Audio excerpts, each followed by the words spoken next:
हाँ जी, नमस्कार, आपका स्वागत है मेरे channel in a growth journey पे। आज का जो हमारा कॉन्सेप्ट है वो बहुत ही इंटरेस्टिंग रहने वाला है। हमारे कॉन्सेप्ट का नाम है व्हाट इज इमोशनल इंटेलिजेंस। देखो, हमें ना बचपन से सिखाया गया है कि ना अच्छे मार्क्स लेके आओ, इंटेलिजेंट बनो, अच्छी जॉब करो। फिर हम देखते हैं कहीं ना कहीं क्या जो लोग इंटेलिजेंट हैं वो अपनी लाइफ को अच्छे से जी रहे हैं, या उनको भी स्ट्रेस होती है, या उनकी रिलेशनशिप्स जो होती हैं वो अच्छी चलती हैं, या उनको लाइफ को जीने का जो उनका एक तरीका होता है वो हमसे अलग होता है। और हमें कहीं ना ये मिलता है कि खाली ना इंटेलिजेंट होने से काम नहीं चलता है। वहां पे फिर एक कॉन्सेप्ट आता है इमोशनल इंटेलिजेंस।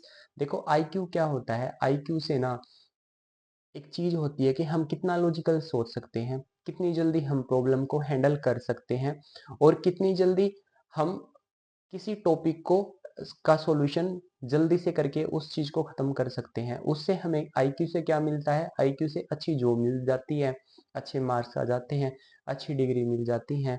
अब सवाल ये आता है, क्या लाइफ जीने के लिए खाली आईक्यू इनफ है? तो मैं कहूँगा नहीं, आईक्यू इनफ नहीं है, उसके लिए ईक्यू भी होना ज़रूरी है। अब देखो, ईक्यू क्या होता है? उससे पहले आईक्यू में हम क्या नहीं कर सकते। देखो, इंटेलिजेंट होना मतलब ये नहीं होता कि आप अपने इमोशंस को अच्छे से कंट्रोल कर रहे हो, आप अपने गुस्से को कंट्रोल कर रहे हो, या फिर आप किसी के रिजेक्शन को अवॉइड कर रहे हो, आप अपने फियर से लड़ रहे हो, और फिर भी आप कंटिन्यू अपने काम में जुड़े हुए हो। ये चीजें नहीं होती आईक्यू में। अब आते हैं हम ईक्यू में।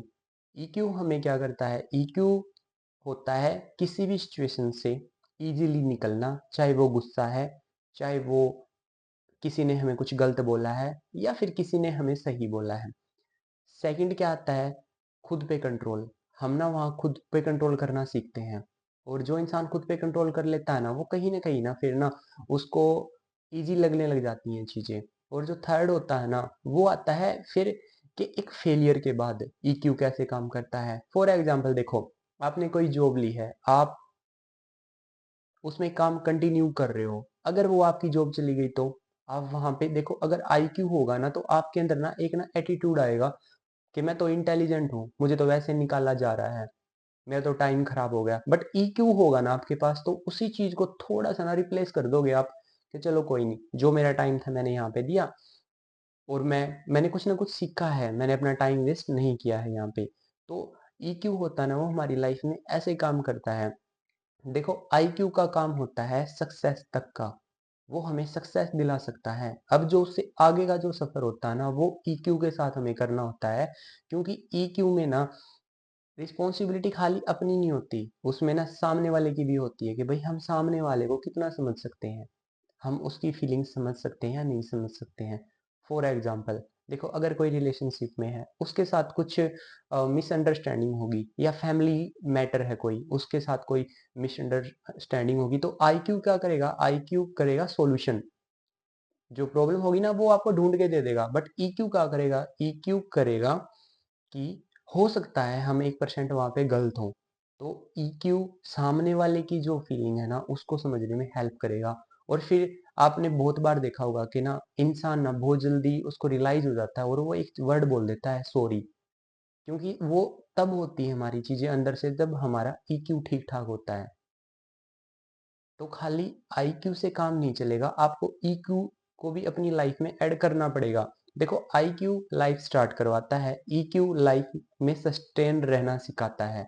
अब ईक्यू है जरूरी आज के टाइम पे, वो इसलिए बहुत जरूरी है। देखो, फर्स्ट ऑफ प्रेशर बहुत ज्यादा है, चाहे रिस्पॉन्सिबिलिटी का है, चाहे उम्मीदों का है, चाहे आज के टाइम पे आप देख सकते हो जो एटमोसफेयर है वो ऐसा ही हो रखा है कि हर किसी का एक जो होता है ना, मतलब कोई गलती कर रहा है या कोई नहीं कर रहा है, वो एक दूसरे पे थोप रहे हैं, तो उसका प्रेशर भी बहुत ज्यादा है। सेकंड क्या है? कंपैरिजन बहुत ज्यादा है। अगर हमारे साथ वाला हमसे एक स्टेप आगे आता है, तो लोग ना कंपैरिजन करना स्टार्ट कर देते हैं कि उसने कर दिया, तेरे से क्यों नहीं हुआ। अब वहां पे हम बौखला जाते हैं कि भाई हम क्या करें, मैं तो पढ़ भी रहा हूँ, मैं कर भी रहा हूँ, बट फिर भी चीजें क्यों नहीं हो रही। तो देखो, हर बार ना आईक्यू हर बार आपकी हेल्प नहीं करता है। कई बार चीजें ना वीक रह जाती हैं, थोड़ी सी ईक्यू की हमें जरूरत होती है, हमें अंदर से स्ट्रोंग रहना पड़ता है। तो ईक्यू को ना अगर आप चाहते हो कि आपकी लाइफ में वो बढ़े तो 3 चीज़ों पे काम करो आप। सेल्फ कंट्रोल, सेल्फ अवेयरनेस और एम्पैथी। देखो सेल्फ कंट्रोल क्या होता है? सेल्फ कंट्रोल होता है किसी ने आपको रिजेक्ट कर दिया, तो आपको ना उसको ना ज़्यादा सीरियस लेने की ज़रूरत नहीं है कि रिजेक्ट कर दिया, मेरे अंदर क्या कमी है? भाई कुछ भी कमी नहीं है आपके अंदर। आप बेस्ट हो अपनी जगह पे और शायद जो आप कर सकते हो वो कोई नहीं कर सकता। तो चीज़ों को थोड़ा पॉजिटिव वे में लेना स्टार्ट कीजिए। फिर आती है अवेयरनेस। सबसे पहले आपको ये नोटिस करना है कि कौन आपका टाइम खराब कर रहा है, कौन आपका टाइम आपके लिए यूज़ करवा रहा है और कौन आपके लिए बोल रहा है, कौन आपके लिए सही है, कौन आपके लिए गलत है। थर्ड आती है एम्पैथी। एम्पैथी में आपको थोड़ा-सा ना, मैं वीक नहीं बोलूँगा, आपको समझने की ज़रूरत होती है सामने वाले को।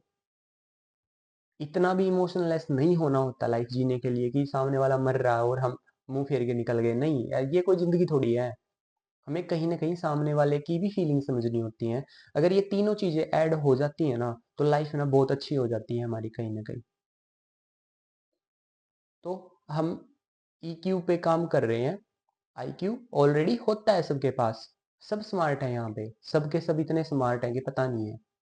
और मैच्योरिटी नाम की चीज़ है नहीं। देखो मैच्योरिटी ये नहीं होती, आप फैमिली सँभाल रहे हो, आप काम कर रहे हो अपने लिए, आपने जीना सीख लिया, आपने 2 पैसे कमा लिए, आपने बोलना आ गया आपको, ये मैच्योरिटी नहीं होती। मैच्योरिटी का कोई लेवल नहीं होता।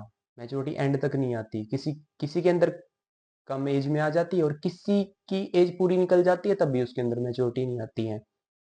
तो चीज़ें आईक्यू और ईक्यू दोनों मिलके अगर आप चलोगे ना तो लाइफ ना बहुत स्मूथ हो जाएगी। आपको परेशान भी नहीं होना पड़ेगा बिल्कुल भी। तो अगर आपका आईक्यू अच्छा है, बहुत अच्छा है, बट आप ईक्यू में वीक हो, तो आपको ना उस पे काम करने की ज़रूरत है। चीज़ों को हमेशा ना नेगेटिव वे में लेना बंद कीजिए, क्योंकि हर बार चीज़ें हमारे साथ सही नहीं होंगी। कहीं न कहीं हमें थोड़ा-सा फेलियर फेस करना पड़ेगा। चाहे वो जॉब भी हो सकती है, स्टडी भी हो सकती है, हमारी पर्सनल स्किल भी हो सकती है, रिलेशन भी हो सकता है, फैमिली मैटर्स भी हो सकते हैं, बहुत सारी चीज़ें हो सकती हैं जहाँ पे हमें फेलियर फील करना पड़ सकता है। बट उसको समझने के लिए ईक्यू बहुत ज़रूरी है और जब हम ईक्यू से काम करते हैं ना, तो ना हम चीज़ों को ना लेटिंग गो बोलना सीख जाते हैं कि कोई नहीं जाने दे, आगे देख लेंगे। तो आज का कॉन्सेप्ट हमारा यही था। होप सो आपको समझ में आया होगा। अगर फिर भी कोई डाउट है तो आप कमेंट्स कर सकते हैं। मैं ज़रूर रिप्लाई करूँगा वहाँ पे। तो मिलते हैं कल हमारे नेक्स्ट कॉन्सेप्ट में। बाय।